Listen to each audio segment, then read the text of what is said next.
Olá galera, bom dia, nós somos o Ambientalcast. E se esse é o primeiro vídeo nosso que você está assistindo, eu sou o Guilherme. Eu sou a Beatriz. Eu sou a Jennifer. E nós somos amigos que discutem sobre assuntos ambientais e gostamos de pensar o que trazemos informações relevantes para o nosso público. O tema do vídeo de hoje é a fossilização em rochas calcárias. Então, você sabe o que é um fóssil? Os fósseis são restos ou vestígios de seres vivos que habitaram o planeta Terra no passado e foram preservados. Os restos representam partes do corpo dos organismos, como ossos, dentes, conchas, madeira ou material inalterado de um organismo. Pegadas, tocas, fezes e impressões em folhas são, por sua vez, vestígios e evidências da existência e das atividades daquele ser. O termo fóssil é proveniente do latim fossilis, que significa retirado da terra ou desenterrado. Considera-se fóssil todo aquele indivíduo que viveu há mais de 11 mil anos. Eles são objeto de estudo da paleontologia e, por meio deles, podemos obter informações a respeito dos seres que viveram em outro período de tempo geológico. Assim, são de fundamental importância para o entendimento da evolução da vida através do tempo, da biodiversidade no passado e das relações que existiam entre os organismos e o meio.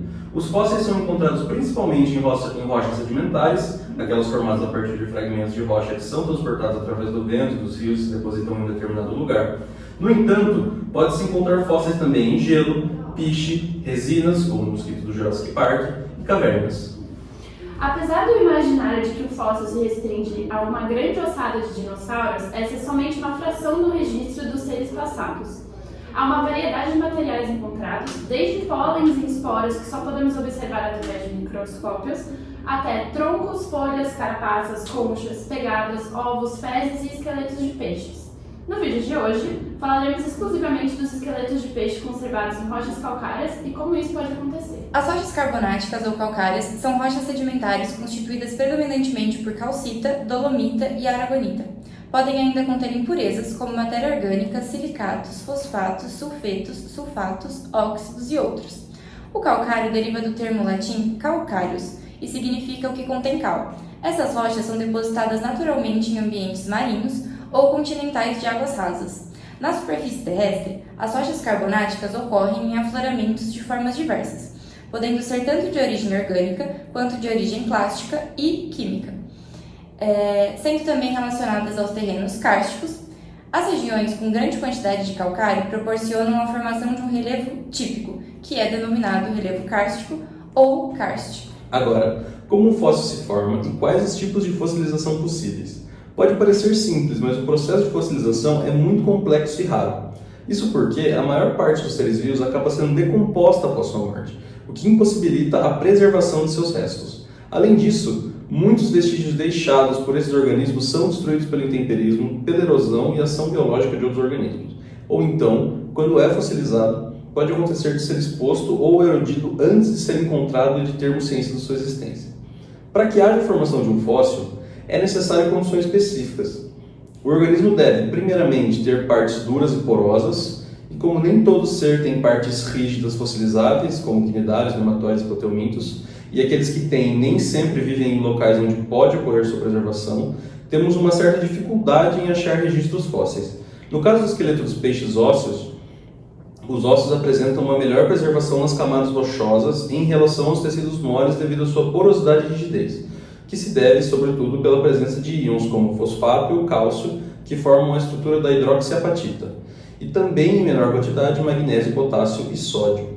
Outras condições para a formação de fósseis é o rápido soterramento de ser morto.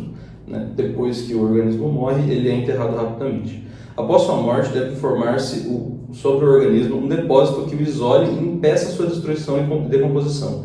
Nesse sentido, depois de muito tempo soterrado, os produtos químicos dos corpos enterrados com sedimentos inorgânicos e minerais sofrem uma série de mudanças à medida que a rocha sedimentar vai se formando e os restos orgânicos se transformando em registros impressos. O processo de fossilização que ocorre no caso dos esqueletos de peixe é o de permineralização, e ele envolve etapas de dissolução e preenchimento das cavidades do resto esquelético por substâncias minerais trazidas pela água. A permineralização ocorre em razão do processo químico de compostos pouco solúveis. Para entender isso, deve-se relembrar primeiramente que uma rocha calcária é composta predominantemente por calcita, ou carbonato de cálcio, e ou dolomita, que é carbonato de cálcio e magnésio. Ao serem dissolvidas e carregadas pela água, as substâncias minerais dessas rochas e aquelas trazidas em solução se depositam sobre o material orgânico e, de acordo com suas características físico-químicas e de saturação, podem se infiltrar e precipitar em poros e canais de ossos. Posteriormente, tais substâncias podem substituir os produtos químicos do osso por minerais semelhantes a rochas. É por isso que o fóssil do esqueleto de peixe tem a mesma forma do objeto original, mas não tem mais quase nenhum osso nele. Ele é quimicamente muito mais parecido com uma rocha. Além da mineralização, há vários outros tipos de fossilização, como a recristalização, na qual ocorre um rearranjo da estrutura cristalina de minerais instáveis de partes duras de um organismo, que se modificam para formas mais estáveis, dando origem a outros minerais e mantendo a mesma composição química. Tem também a carbonificação, que consiste na eliminação de elementos voláteis da matéria orgânica, como hidrogênio, oxigênio e nitrogênio, preservando o carbono original, e a incrustação, quando minerais carregados pela água se precipitam sobre os restos orgânicos, formando uma cobertura mineral que favorece a sua preservação durante a fossilização. É comum em ossos e conchas de ambientes de caverna, onde a água é rica em minerais como carbonato de cálcio. Agora a gente vai passar para o nosso convidado, o paleontólogo Davi, que vai falar um pouco sobre datação de fósseis. É possível determinar a idade de um fóssil? Com a descoberta da radioatividade e do conhecimento de que alguns elementos químicos presentes nas rochas emitiam radiação a taxas constantes, foi desenvolvido um método capaz de determinar a idade de um material. Esse método é conhecido como datação absoluta. Nele utilizamos as chamadas isótopos radioativos. Na natureza existem alguns elementos que apresentam isótopos, ou seja, elementos com o mesmo número atômico, mas com diferentes números de massa. Usando técnicas baseadas no decaimento radioativo de isótopos, isso é, com base na razão entre a quantidade de isótopos original e a quantidade em que ele se divide, podemos chegar à idade de um fóssil. A taxa desse decaimento radioativo é chamada de meias-vidas. Se um isótopo radioativo tem uma meia-vida de 5.000 anos, isso significa que depois desse tempo, exatamente metade dele terá decaído. Depois de outros 5.000 anos, metade desse isótopo restante terá decaído, e assim sucessivamente.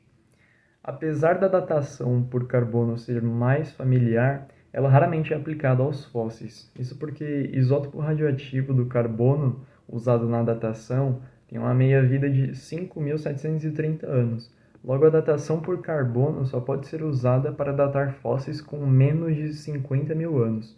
Já o potássio 40 tem uma vida de 1,25 bilhão de anos e é comum em rochas e minerais. Isso torna ideal para datar rochas e fósseis muito mais antigos. Bom, muito obrigada então, Davi. E a gente fica por aqui, pessoal. Esse foi o nosso tema de hoje, nosso vídeo se encerra. E a gente quer mandar um abraço para a nossa colaboradora Adriane, que não pôde estar presente hoje, mas que ajudou a gente na montagem de toda a pesquisa e do roteiro do nosso vídeo. É isso. Tchau, galera. Beijo. Falou, pessoal. É isso.